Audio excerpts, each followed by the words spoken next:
Guys आज जब मैंने जानू सीरीज़ का एपिसोड 18 एक्सप्लेन किया था, उसमें कुछ गड़बड़ी के कारण वीडियो बीच में ही अटक गई थी और ये चीज़ मैंने बहुत बाद में देखी और इसीलिए मैं उस गलती के लिए आप सभी से माफ़ी मांगता हूँ। और अब उस वीडियो को मैंने प्राइवेट कर दिया है और इस एपिसोड को मैं वापस से डाल रहा हूँ। पर अगर आपको इस वीडियो में फिर भी कोई गलती दिखे तो आप मुझे कमेंट में बता सकते हैं और मैं आशा करता हूँ कि आपको मेरी इस वीडियो की एक्सप्लेनेशन पसंद आएगी। चलिए शुरू करते हैं। एपिसोड 17 में हमने देखा था कि नी डीमन से बच के गलती से गेट के अंदर आ गया था जो सील से प्रोटेक्टेड था। इसके बाद डीमन से लड़ते लड़ते नी अपने बोन ट्रेजर के कारण प्लेन्स ऑफ बोन नाम की जगह पे पहुंच गया था, जहां के गार्ड ने उसको सुन की जान बचाने के लिए एक टेस्ट देने के लिए कहा। और अब आगे एपिसोड 17 की शुरुआत में गार्डियन उसे बताता है, नी तुम बहुत किस्मत वाले हो क्योंकि प्लेन ऑफ बोन में किसी का भी आना बहुत ही रेयर होता है और हज़ारों साल बाद तुम पहले ऐसे इंसान हो जो प्लेन ऑफ बोन में आ पाया। और अगर तुम्हें उस डीमन से अब सूजन को बचाना है तो तुम्हें एक टेस्ट देना होगा। नी फिर कहता है कि मुझे जल्दी से बताओ कि आखिर मुझे क्या करना होगा। फिर गार्डियन उसे बताता है कि उसे अपनी बॉडी का कंट्रोल अपने हाथ में लेके अपनी बोन ट्रेजर की मदद से अपनी स्वॉर्ड में सबसे पावरफुल स्वॉर्ड एनर्जी को डालना होगा, जिसकी मदद से तुम उस डीमन को हरा पाओगे।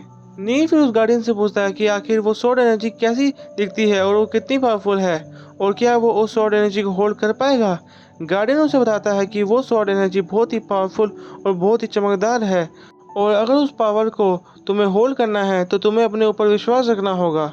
और वो बताता है कि ये सारी डिस्ट्रक्शन जो यहाँ प्लेन ऑफ बोन में हुई है वो उसी पावर का नतीजा है। और गाइस अगर आपको याद हो तो हमने इस जगह को पहले भी एपिसोड में एक बार देखा है और उस बार वाला प्लेन ऑफ बोन और इस वाले प्लेन ऑफ बोन में ज़मीन आसमान का अंतर है। इसके बाद हम एपिसोड में आते हैं जहां गार्डन कहता है कि नहीं अब सब कुछ तुम पे निर्भर करता है।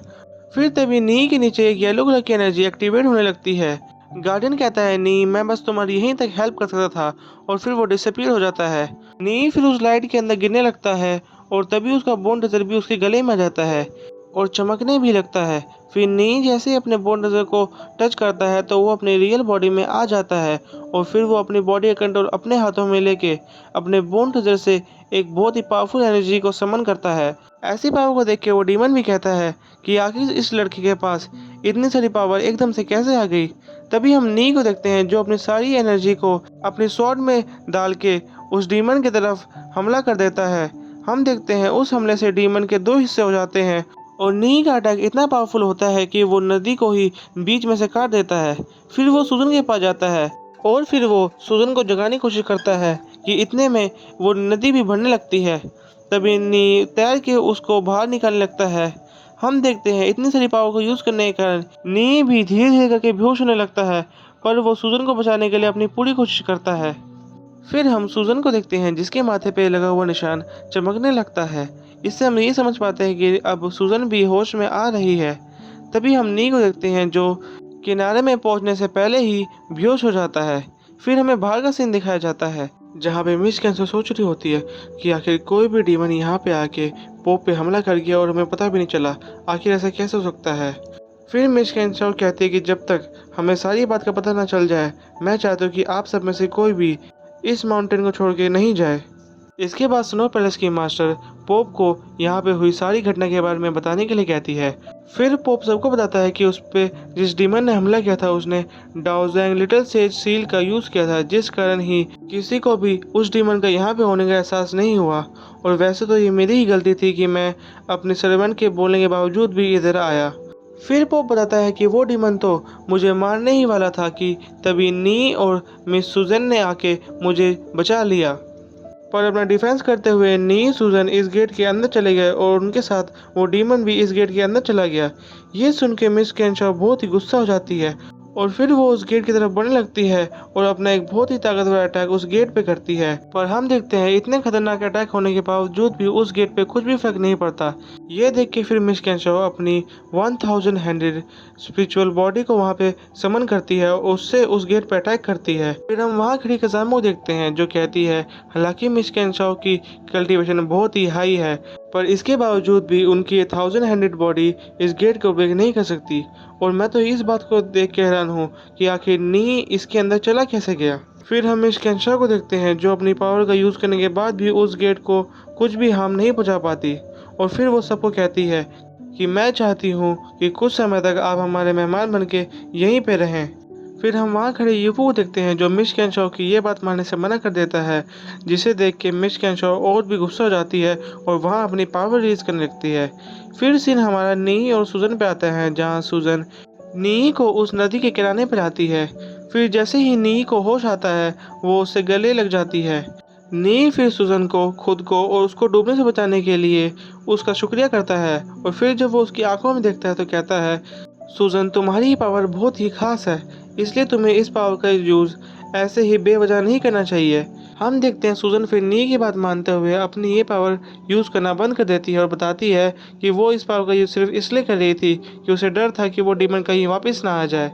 और फिर सूजन नी को ये कहते हुए उसकी तलवार देती है। नी फिर उसे तलवार लेके बताता है कि उसने डीमन को मार दिया है और तुम्हें अब डरने की कोई भी ज़रूरत नहीं है। इसके बाद हम देखते हैं कि वो दोनों उसी तरफ जाने लगते हैं जहाँ से वो आए थे, और वो एक गुफा के अंदर चले जाते हैं। अंदर आने के बाद सूजन नी को कहती है कि मुझे लगता है कि पोप ने अब तक हमारी यहाँ फंसे होने के बाद सबको बता दी होगी, और मिस कैंशाओ तो हमें निकालने की पूरी कोशिश कर रही होगी। फिर नी सूजन का जवाब देते हुए कहता है कि ये पहाड़ का पीछे का इलाका है और यहाँ पे किसी का भी आना वैसे तो मना है, पर हम इसके अंदर आ चुके हैं और तुमने आने से पहले यहाँ पे लगी हुई सील को भी देखा था जो बहुत ही पावरफुल थी। इसलिए वजह से मुझे ये लगता है कि मिस कैंशो अगर अपनी पूरी कोशिश भी करेंगी तो भी हमें यहाँ से नहीं निकल पाएगी और हमें यहाँ से खुद ही निकलना होगा। सूजन फिर नी की ये बात सुनकर उदास हो जाती है और आसपास देखती है जहाँ उसे काफ़ी सारे तलवार के निशान दिखते हैं, और कहती है मुझे लगता है कि यहाँ पे कोई ट्रैप भी हो सकता है जिस कारण यहाँ पे जो भी लोग आए होंगे पहले हमसे वो मारे गए होंगे, और शायद उस गेट पे वो सील इसे लगाई गई होगी ताकि कोई भी यहाँ पे ना आ पाए। सूजन की फिर ये बात सुन के नी कहता है, सूजन अभी तुम यहाँ मरने जीने की बातें छोड़ के बस यहाँ से निकलने के लिए कुछ तरीका खोजने की कोशिश करो ताकि हम यहाँ से जल्द निकल पाए। इसके बाद वो दोनों अपने काम पे लग जाते हैं। फिर हम देखते हैं कि नी अपने पास से एक कंपास निकालता है और बताता है कि मुझे ये कंपास थर्ड यंग मास्टर ने दिया था और इस कंपास की हेल्प से हम किसी भी फॉर्मेशन का पता आसानी से लगा सकते हैं। इसके बाद फिर नी वहाँ पे उस कंपास से यूज़ करने लगता है और वहाँ पे एक फॉर्मेशन को पाता है और उसकी तरफ जाने लगता है। फिर सूजन नी से वो कंपास ले लेती है और कहती है मैं इन चीज़ों में तुमसे ज़्यादा स्मार्ट हूँ, इसलिए इसका यूज़ मुझे करने दो। इसके बाद नी भी उसकी बात मान जाता है और वो फिर उस कंपास के ज़रिए जाने लगते हैं, और फिर इसी सीन के साथ ये एपिसोड भी ख़त्म हो जाता है। आप सबका यहाँ तक ये एपिसोड देखने के लिए शुक्रिया। Thank you for watching my video.